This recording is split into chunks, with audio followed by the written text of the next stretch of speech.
Bueno, pero acá hay una confesión de parte, relevo de prueba. Yo maté a Urquiza, dice el tipo acá. Emilio Oribe Coronel es el sobrino, creo, del Nico Coronel, que fue el que le asestó las 7 puñaladas. Dicen que eran 7, vamos a ver. Pablo Stein, el amigo Pablo Stein, está presentando su libro y nosotros lo recibimos con mucha alegría. Auspicia Mutual Bancaria. ¿Cómo anda, Pablo? Buen día, bienvenido. Buen día, Juan Antonio. Buen día, Gastón, que está allá atrás del micrófono. Paola, que está preparando. La Paola, que está allá, que ha llegado toda mojada, pero buen día. Bueno, felicitaciones otra vez, con apuntes de la historia que uno debe a veces juntar. Fíjate vos, el hecho de que, de paso le mando un saludo a Héctor Ferrari y un abrazo muy apretado, porque sé lo que ha de sentir como amigo y como artista la muerte de Félix Gutiérrez. Pero el hecho de que me hayan convocado para hacer la parte de presentaciones de los distintos actos de la historia de la Villa Concepción hizo que uno conociera detalles que no conocía. Por ejemplo, que Norberta Calvento muere a más de 90 años de asma. Y entonces eso explica la actuación de quien protagoniza a Norberta Calvento. Y entonces, que es Ñati de Abreu. Es un gran momento esa obra, ¿no? Pero digo, vamos entonces recorriendo pedacitos de historia y vamos conociendo detalles como lo que vos vas a presentar en este libro. Yo quería entrar al relato de cómo fue que se me ocurrió indagar en la vida de Nicomedes Coronel. El libro está dedicado a una persona muy especial para muchísimos uruguayenses, que fue Evelina Pesani de Signe, la doctora, una doctora llena de humanidad, de compromiso con el pueblo, y a cual le he dedicado este libro, que es un poco... el anterior se lo dediqué a Juancho Carbonell también, en una oportunidad de Ubini, tratando de también, no solamente en las páginas del libro, en los relatos que hago, sino también en el comienzo del libro, de que se pregunten por ahí algunos jóvenes que no lo conocieron, quiénes fueron estos personajes de Concepción del Uruguay, que por lo general oficialmente no están recordados y que sin embargo tuvieron una trayectoria importantísima. El asunto, digo yo, primero parte de lo siguiente: según el doctor Esteban del Castillo, las puñaladas de Nico Coronel son las que le dan muerte a Urquiza. Entonces, ¿qué sabemos de Nico Coronel? ¿Qué sabíamos de Nico Coronel?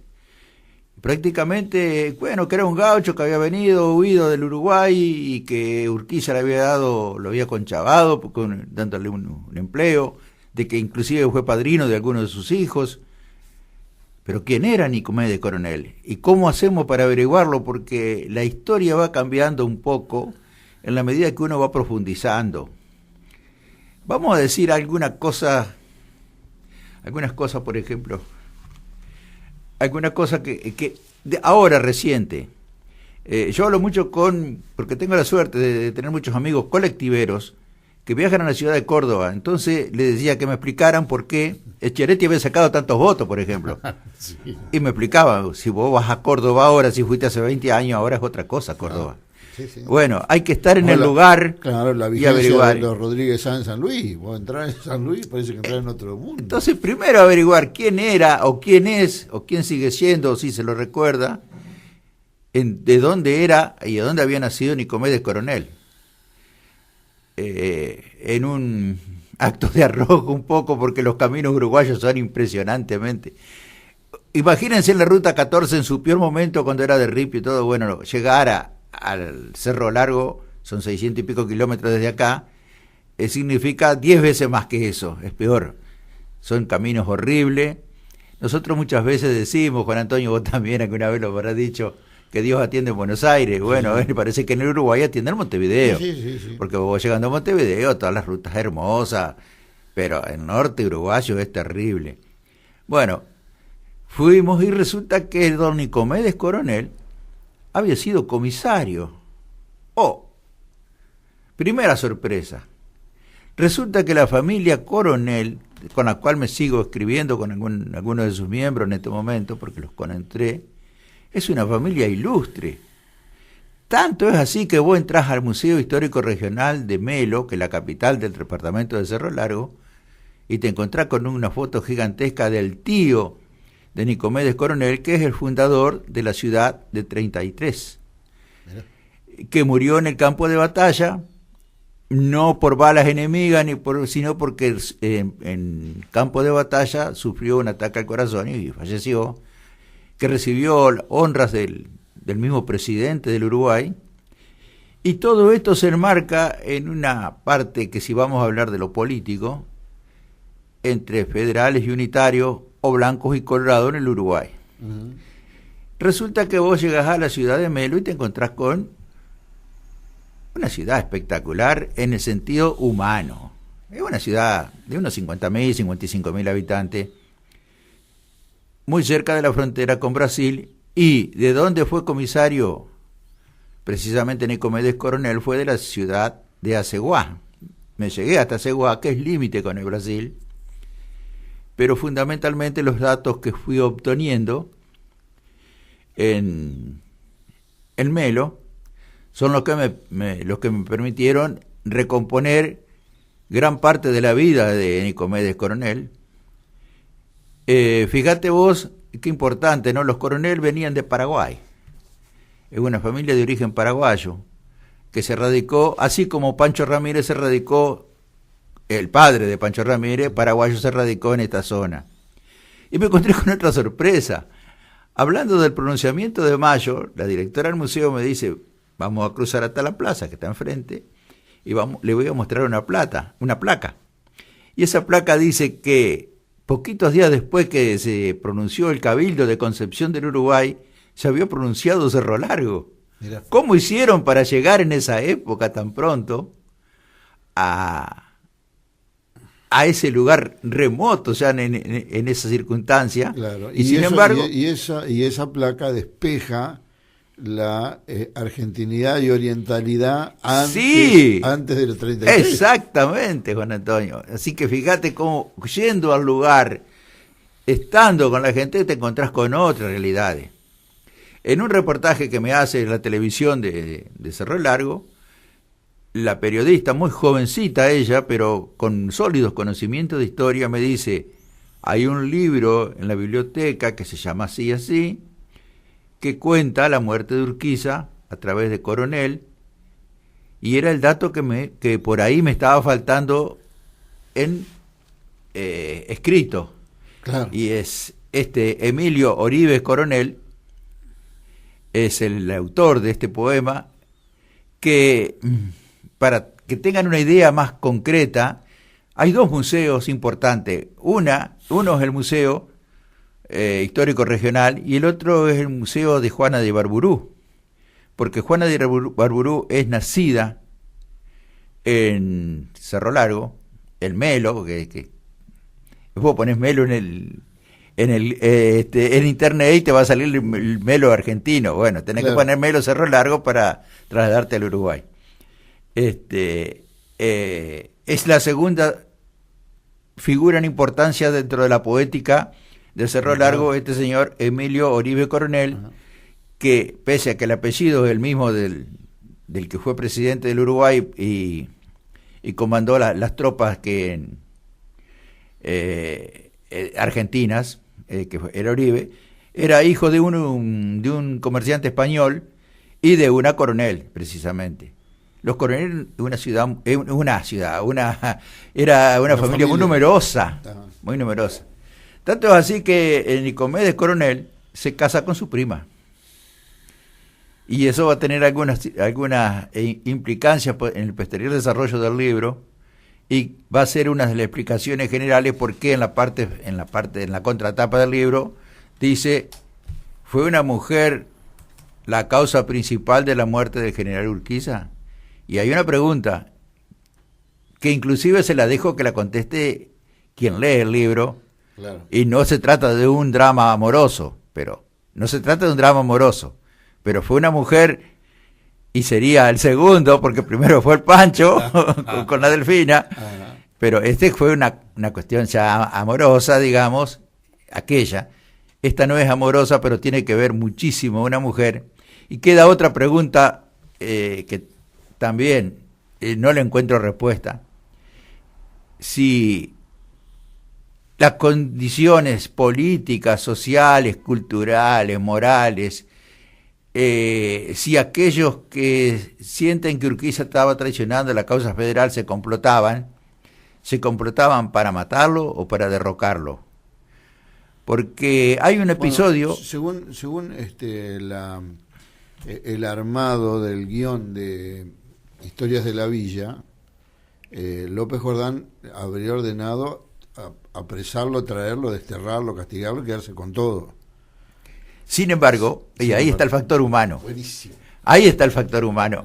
Porque si se lee con atención las acciones cuando se toma la guardia, era una maniobra de distracción.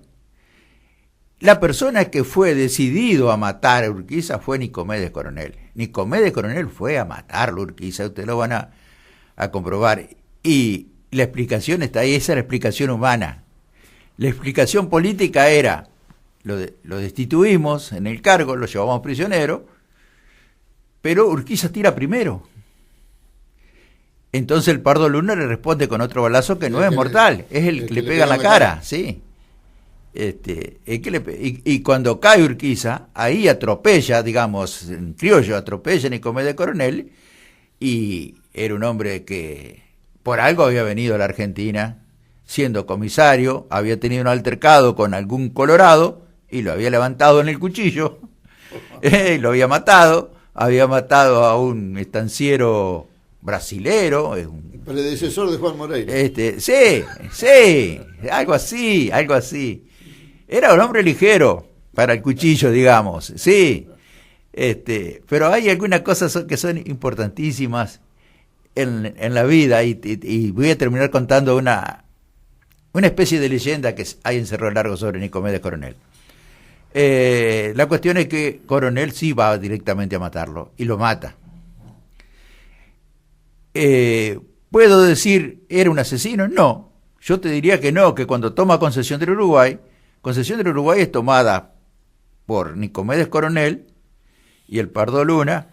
Sin embargo, no hay ninguna acción, inclusive en los libros del profesor Urquiza Armando está claro de que en Concesión del Uruguay, además del combate en donde muere Zuríguez, además de eso no hay ninguna represalia contra la gente ni contra el pueblo, e inclusive está escrito por quienes son apologistas de Urquiza, de que el mismo Nicomedes Coronel dijo: quédense tranquilas, nadie las va a tocar a las hijas de Urquiza en el momento de la muerte del padre, yo vine a matarlo a él, pero con este mismo cuchillo que lo maté las voy a defender si las tocan.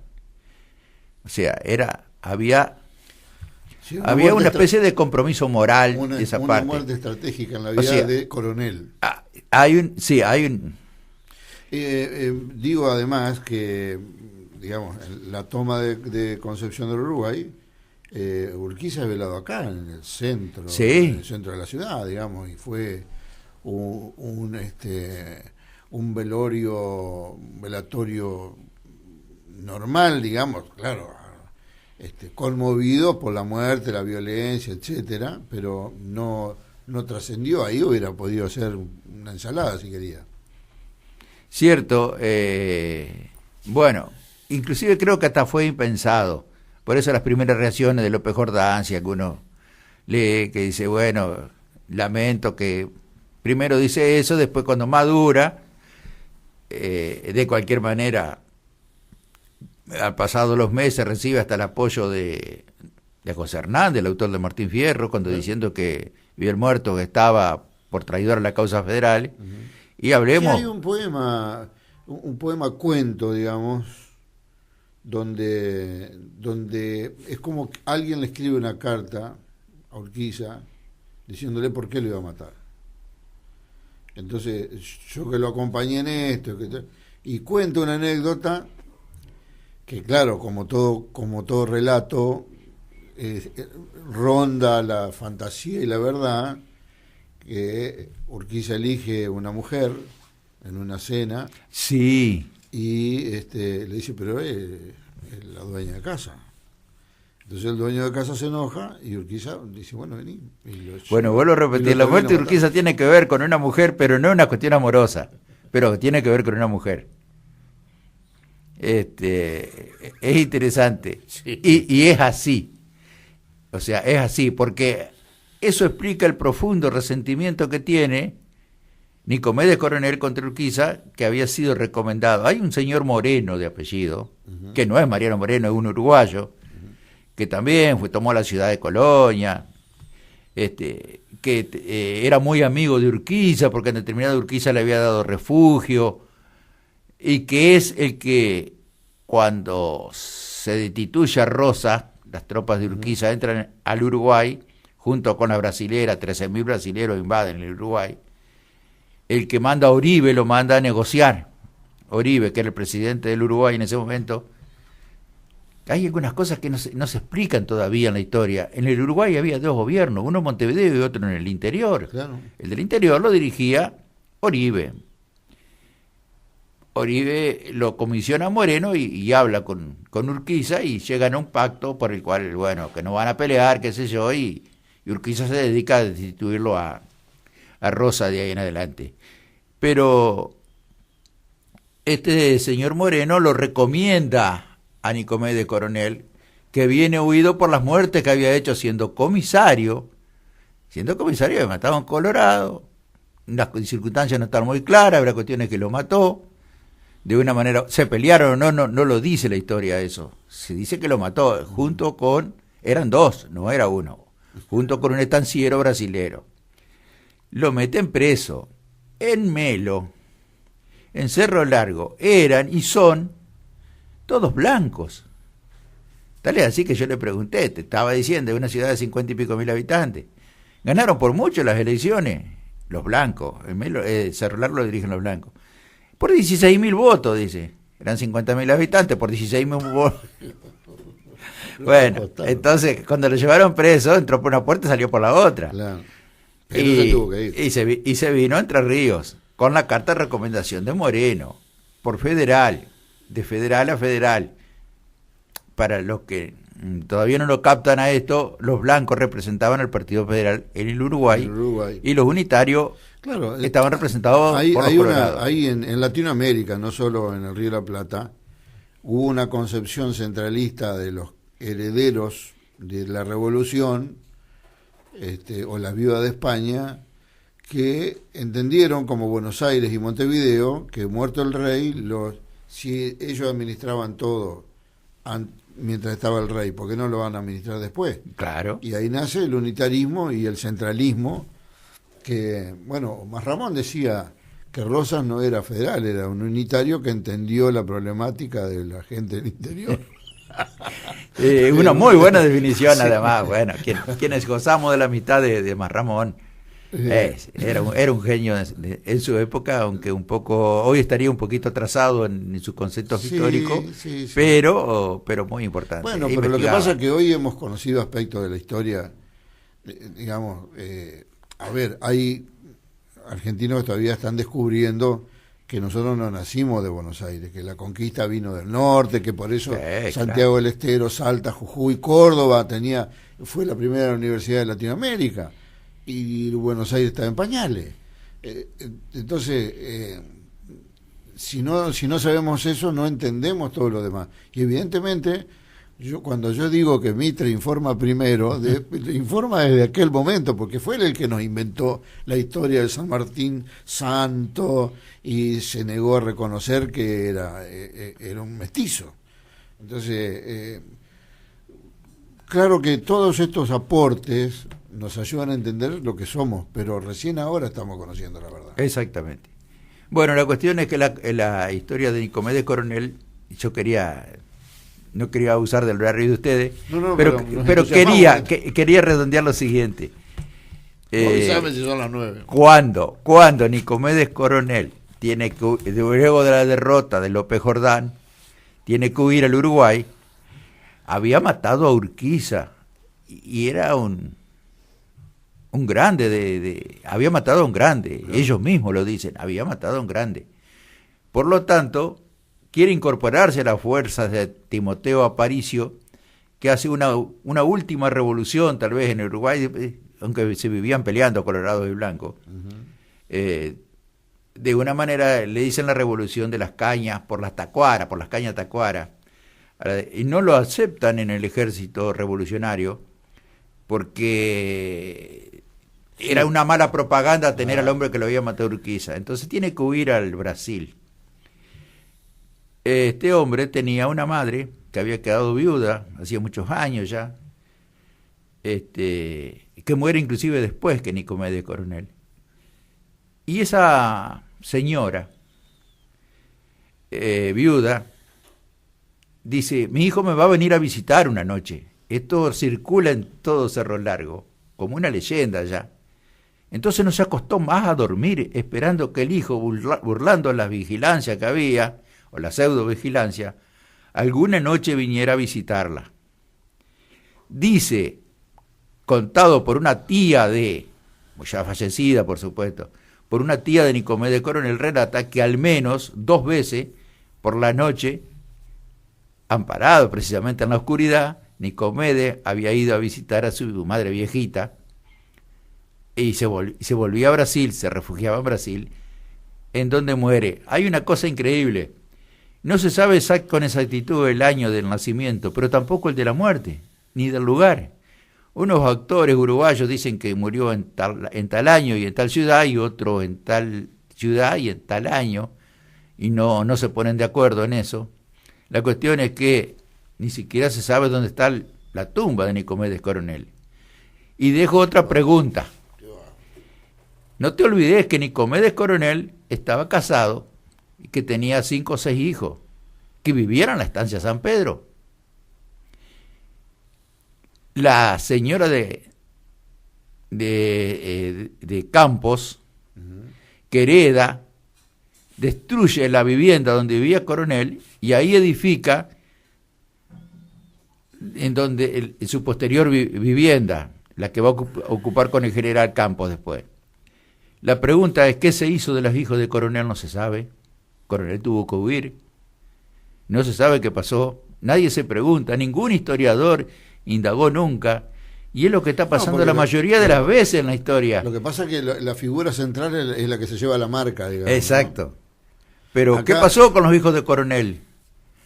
Y yo me pregunto, cada vez que encuentro un coronel en Concesión del Uruguay, que es bastante, ¿tendrán algo que ver? Claro. Porque hay bastantes coroneles por acá a la vuelta. Exacto. Muerta la madre, huido el padre, destruida la vivienda. ¿Dónde fue a parar esa familia? Por supuesto, los historiadores en ese momento tendrían que haberlo sabido, seguramente que sí. Y bueno, yo lo que puedo hacer es invitarlos. En el día de mañana doy una charla a los alumnos que están en la secundaria de ATE, en donde me voy a referir un poco al libro y cómo en realidad es una charla sobre la literatura y la forma de hacer un libro de historia.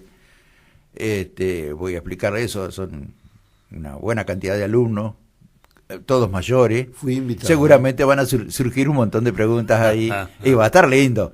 Sí, y sí. Bueno... Ahora, ¿cómo el romanticismo, qué tiempos románticos, ¿no?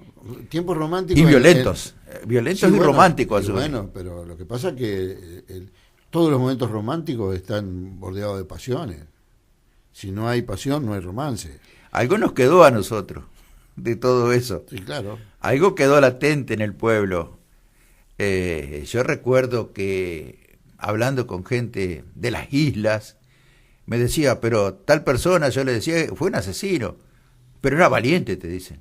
La valentía tenía un grado especial. Tenía una consideración aparte.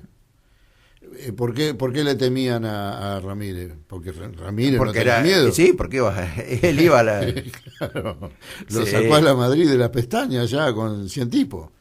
contra Los yanquis, ¿cuántas películas hubiesen hecho si hubiesen tenido un Ramírez, un Ramírez? un coronel? Bueno, qué bárbaro. ¿Te imaginas que siguen haciendo películas de Pancho Villa, del mexicano Pancho Villa, que le pegó tremenda paliza, dicho sea de paso, al mexicano? Y Ramírez le pegó tremenda paliza a los porteños. ¿Te imaginas? Sí. No, y todo ese halo romántico que está a la vuelta y qué sé yo. Sí, bueno que se repite en el caso del coronel de alguna manera. Claro. Marginalmente, pero se repite, ¿no? Ellos hacen la historia de los pistoleros que tuvieron allá, de Vascaz y todavía surgen los años 20, los años 30, la lucha. Y fíjate vos, qué cosa importante todo esto de Nicomedes del Coronel. Y yo termino transcribiendo unos versos de Oviedo Coronel, en donde cuenta el encuentro final de él con la madre, y sigo diciendo lo siguiente: una mujer tuvo que ver. Yo te diría que personalmente saquen las conclusiones después que lean el libro. Yo estoy convencido que sí. Bueno, Pablo, muchísimas gracias. Gracias por este decir tan llano, ¿no? Porque a veces uno ve lo último, si a alguno les interesó, yo dejo aquí a consideración de Juan Antonio para los oyentes del programa. Yo soy uno, cuando me voy a Colón de mañana voy escuchando, hasta que entro a Colón y que una F local de muy corto alcance que se escucha ahí adentro te anula. Y la dejo la radio ahí, cuando me vengo ya está Víctor Hugo. En tu radio, por supuesto. Claro, bueno, muchas gracias. No sé qué sería el éxito en estos casos, ¿no? Sé que hay mucha pasión y mucho romance también en esta tu forma de escribir estas cosas que nos van de a poquito decorriendo velos que nos han impuesto. Lástima no tener algunos años menos para aprender más rápido. Exacto. Gracias, Pablo. Y gracias a ustedes. Pablo Stein. Farmacia Social, Mutual Bancaria. Más que importantes descuentos en medicamentos y perfumería. Al servicio de cada asociado. Galarza 449 42 32 22. Farmacia Social, Mutual Bancaria. Más servicios para cada asociado. Estás escuchando Concepción Siglo XXI, donde late la ciudad. Queremos saber tu opinión. www.facebook.com/Radio Total 90.9. Poné me gusta y recibí nuestras actualizaciones para no dejar de estar informado durante las 24 horas. El Sindicato de Empleados de Comercio te invita a afiliarte, contando con más servicios para tu beneficio. 100% en cobertura de cristales blancos. Para el recién nacido, 2 cajas de leche en polvo y 2 paquetes de pañales durante el año. Ajuar completo para el nuevo integrante de la familia y jardín de infantes duendecitos. Disfrutá de la vida. Asociate al Sindicato de Empleados de Comercio. Boulevard Irigoyen, 1268. En Farmacia Gardenia agregamos valor en el área de la salud, respetando las condiciones de calidad e higiene de todos los medicamentos para cuidar sus propiedades curativas. Adherite y disfruta de los beneficios de Farmacia Gardenia. Horarios de atención de lunes a viernes de 8 a 13 y de 16:30 a 21 horas. Ahora también los sábados de 8:30 a 13 y de 17 a 21 horas en Sarmiento y Juan Perón. Teléfono 43 0602. GB Producciones Gráficas, formularios continuos, folletos, afiches, tarjetas, calcomanías, talonarios, carpetas, libros, revistas, catálogos, papelería comercial, resmas por mayor y menor. GB Producciones Gráficas, Alberdi 1487, Concepción del Uruguay. Teléfono 43 33 11 y 42 57 25. gbproduccionesgráficas@gmail.com. Para que el juego no sea un problema, IAFAS brinda Prevenjuego, programa de juego responsable, prevención, asesoramiento y orientación para un juego saludable. Gobierno de Entre Ríos. Molino Aventuras, el parque aéreo más grande sobre la costa del río Uruguay. Circuitos de juegos para todas las edades, con distinta dificultad y adrenalina. Puentes aéreos, tirolesas, palestra y caída libre. Acción, emoción y desafíos. Molino Aventuras. Una experiencia única, novedosa y diferente para la diversión de toda la familia. Toda la familia. A 44 kilómetros de Concepción del Uruguay, Molino Aventuras. Entrada libre. Consulta valores de circuitos por personas y horarios en nuestro Facebook. Molino Aventuras. Termas Concepción, mágicas por naturaleza. Si sos residente del departamento Uruguay, presentando tu DNI, pagás solamente 150 pesos tu entrada. Autovía 14, kilómetro 129, www.termasconcepcion.com.ar. Un nuevo servicio para que ahorres tiempo y ganes en comodidad. Gran Rex Online. Compra por internet las 24 horas, estés donde estés. Entrá y probá. www.supergranrex.com.ar. El primer super online de la región. www.supergranrex.com.ar. Línea directa con Radio Total. 03442 42 37 10.